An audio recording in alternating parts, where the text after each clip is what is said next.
একটা বৈষম্যের কথা আমি বলি, যে বৈষম্যের কথা সাধারণত কেউ বলে না।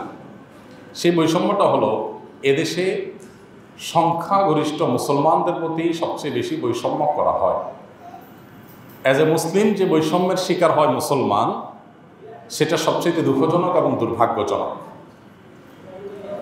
এমনকি মুসলমান হিসেবে যখন কেউ ইসলাম চর্চা করেন তখন তার সেটার প্রতিও বৈষম্য আমরা দেখতে পাই। আপনি দেখবেন যে দাড়ি টুপি পরে যদি কোনো প্রতিষ্ঠানে কেউ কাজ করতে যায়, কোনো শিক্ষা প্রতিষ্ঠানে কোনো নারী যদি হিজাব পরে পরীক্ষা দিতে যায় বা পড়ালেখা করতে যায়, ক্লাস করতে যায়, তাকে বৈষম্যের শিকার হতে হয়। এই বাস্তবতাকে আমরা কি অস্বীকার করতে পারবো? গত বহু বছর ধরে আমাদের দেশে এই চর্চা চলছে। বিধায় এই বৈষম্যটার বিরুদ্ধে, যেটা বিরুদ্ধে কেউ কথা বলে না, এটার বিরুদ্ধে আমাদের সবার সোচ্চার হতে হবে। অর্থাৎ সব রকমের বৈষম্যই দূর হওয়া দরকার। এর ভিতরে এটা একটা। দাড়ি টুপি পরে আপনি কেন কোনো প্রতিষ্ঠানে যেতে পারবেন না? কেন সেখানে গেলে আপনাকে নানাভাবে নাজেহাল করা হবে? কেন সেখানে আপনার বিরূপ আচরণ আপনার সাথে করা হবে? এইটা দূর হওয়ার জন্য আমাদের দরকার জনসচেতনতা সৃষ্টি করা। দাড়ি টুপি এদেশের সংখ্যাগরিষ্ঠ মানুষের চিন্তাধারা ধারক বাহক। এটার প্রতি বৈষম্য যদি হয় তাহলে কতদিন পর্যন্ত এটাকে ঠেকায় রাখতে পারবেন? এই যে নানা বৈষম্যকে দীর্ঘদিন পর্যন্ত চাপায় রাখতে একসময় সেটা ব্লাস্ট হয়ে গেছে। ঠিক এদেশের সংখ্যাগরিষ্ঠ মানুষ যেহেতু মুসলমান, ইসলামের বিভিন্ন নিদর্শন, আলামত, সিম্বলের প্রতি যদি বৈষম্য হতে থাকে, এটাও একসময় হয়তো ভয়াবহভাবে ব্লাস্ট হয়ে যাবে। তখন কোনো নিয়ন্ত্রণ করার ক্ষমতা কারোর থাকবে না। মাদ্রাসা শিক্ষার্থীদের প্রতি যে বৈষম্য আপনারা জানেন, গত কয়েক বছর ধরে আমরা দেখলাম যে বিশ্ববিদ্যালয় ভর্তি পরীক্ষা যেখানে কম্পিটিশন করে মাদ্রাসা ছাত্র টিকে যাচ্ছে, সেটা নিয়েও নানান কথা শুনতে হচ্ছে যে এটা হায়ার লেভেলের মাদ্রাসায় পরিণত হয়েছে।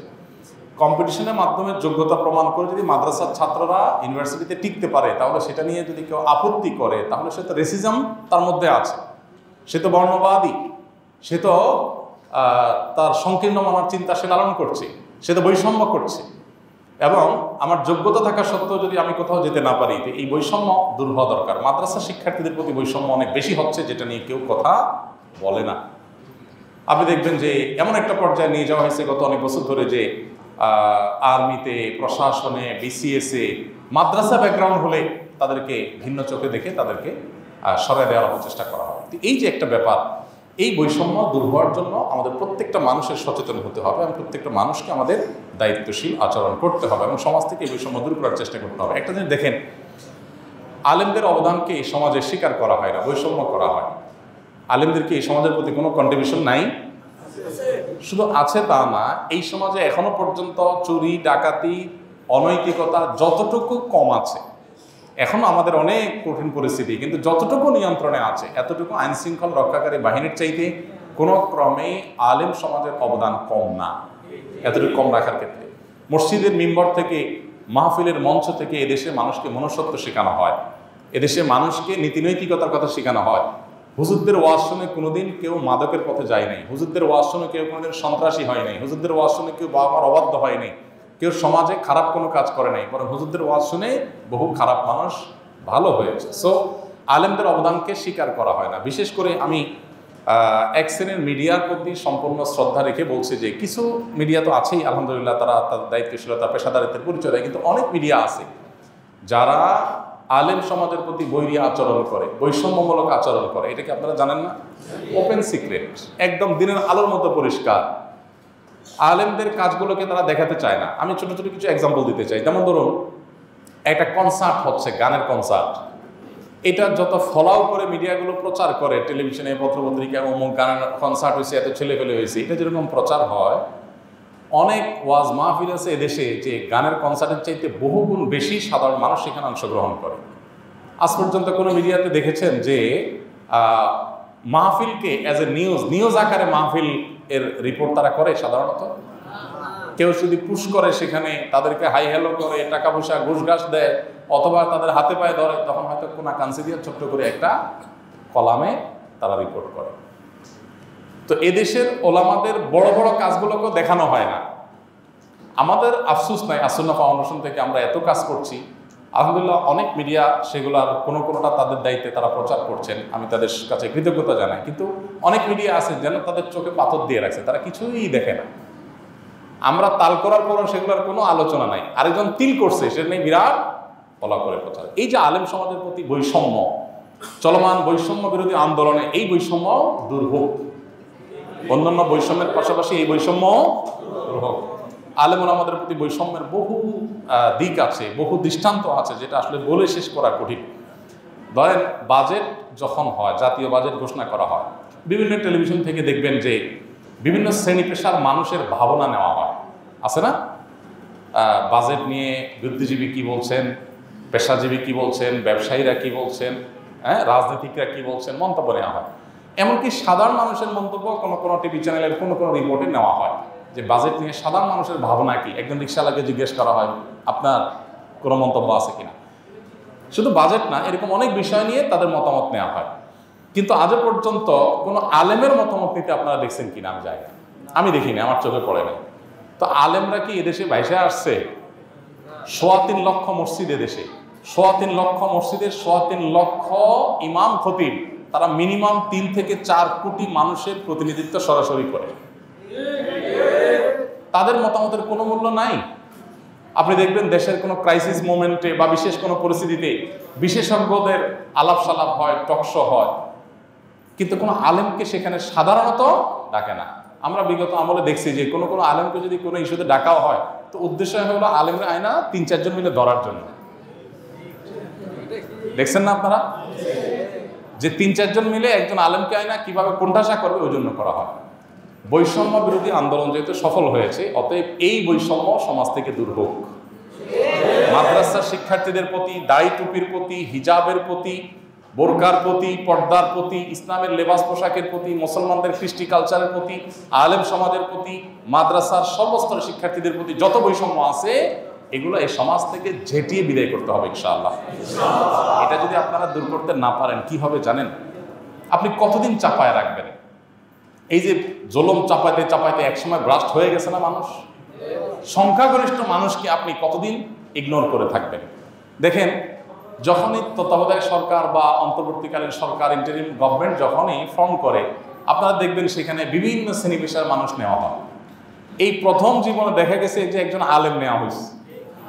এর আগে কোনোদিন কোনো আলেমকে কেউ কোনোদিন বলেও নাই। তাহলে এটা কি বৈষম্য না? এটা কি অবিচার না? আলেমরা কি লক্ষ লক্ষ কোটি কোটি মানুষের প্রতিনিধিত্ব করে না? মজার বিষয় হলো যাদেরকে নেওয়া হয় এরা এদেশের অনেকে আছেন, আমি সবার কথা বলছি না, অনেকে আছেন যারা এদেশের 1% মানুষেরও প্রতিনিধিত্ব করে না। 1% মানুষের সাথে তাদের কোনো জনসম্পৃক্ততা। এদের অনেককে দেখবেন যে কোনো এলাকার মেম্বারিতে দাঁড় করা দিলে তারা মেম্বারিতেও মানুষ ভোট দিবে না, কিন্তু তারা দেখা যায় উপদেষ্টা হয়। আছে না নেই? আমি এটা এই আমলের কথা, আমি এটা বলতেছি চলমান আমাদের এখানকার কৃষ্টির কথা। আলেমন আমাদেরকে কখনো গোনা হয় না। তো এটা কি বৈষম্য না? বৈষম্য না, অনেক বড় একটা বৈষম্য। এই বৈষম্য নিয়ে কেউ কথা। তো আজ বৈষম্য বিরোধী আন্দোলনের এই পর্যায়ে বা বৈষম্য বিরোধী আলোচনার এই পর্যায়ে এসে অনেক বৈষম্য নিয়ে আলোচনা হলেও এই বৈষম্যের কথা কেউ বলে না। আমরা এই বৈষম্যের কথা প্রসঙ্গত বললাম। আমরা চাই যে এই বৈষম্য দূর হোক। যদি দূর না হয় তাহলে সমাজ শেষ হয়ে যাবে। কারণ আপনি চাপাতে চাপাতে চাপাতে কতদূর চাপাবেন?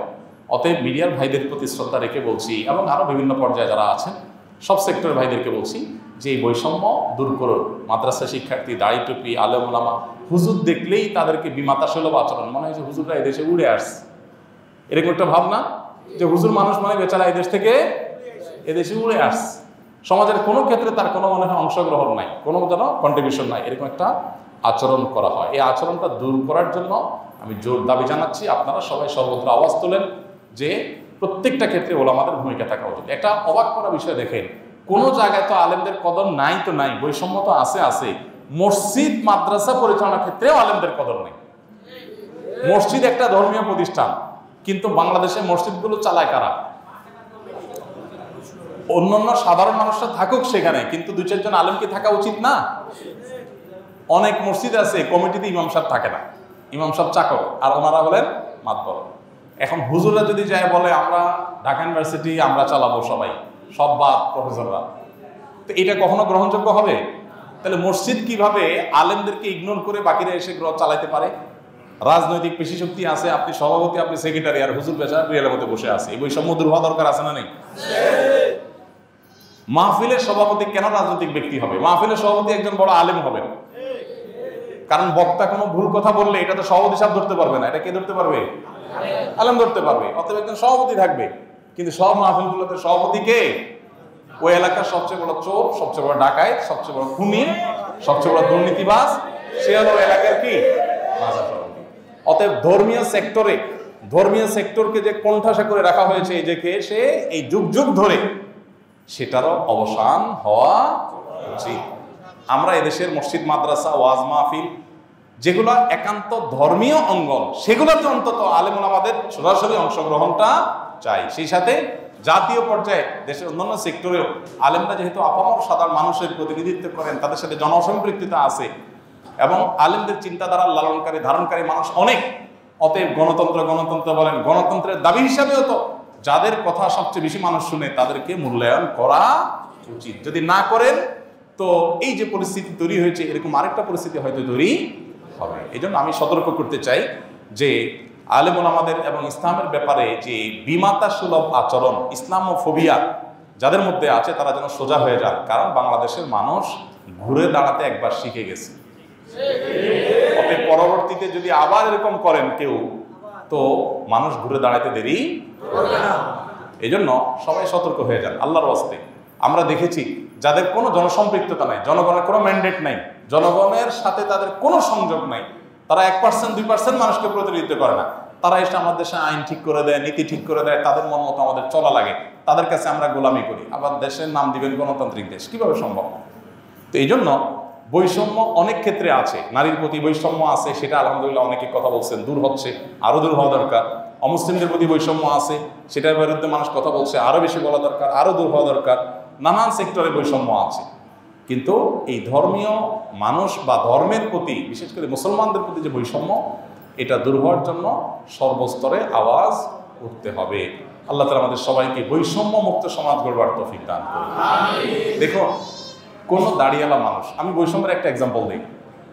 কোনো দাড়িওয়ালা মানুষ যদি বলে যে আমি সংবাদ পাঠক হতে চাই, কোনো একটা টিভি চ্যানেলে উনি যদি, ওনার সব যোগ্যতা আছে, উনি ধরেন সংবাদ পাঠক হিসাবে ওনার চেহারা সুরত সুন্দর, ওনার ভয়েস অনেক পরিষ্কার, ওনার সব যোগ্যতা আছে, শুধু সাথে কি আছে? দাঁড়িয়ে আছে।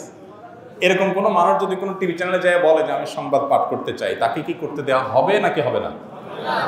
হবে।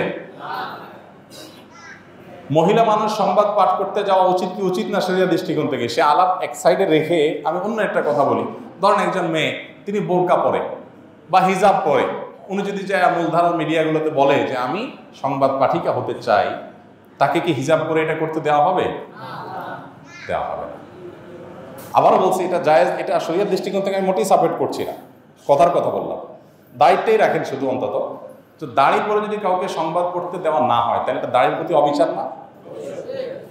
আমার সংবিধান যদি আমার ধর্মচর্চার রাইট দেয়, তুমি আমাকে বাধা দেওয়ার কে? কিন্তু বাধা দেওয়া হচ্ছে কি হচ্ছে না?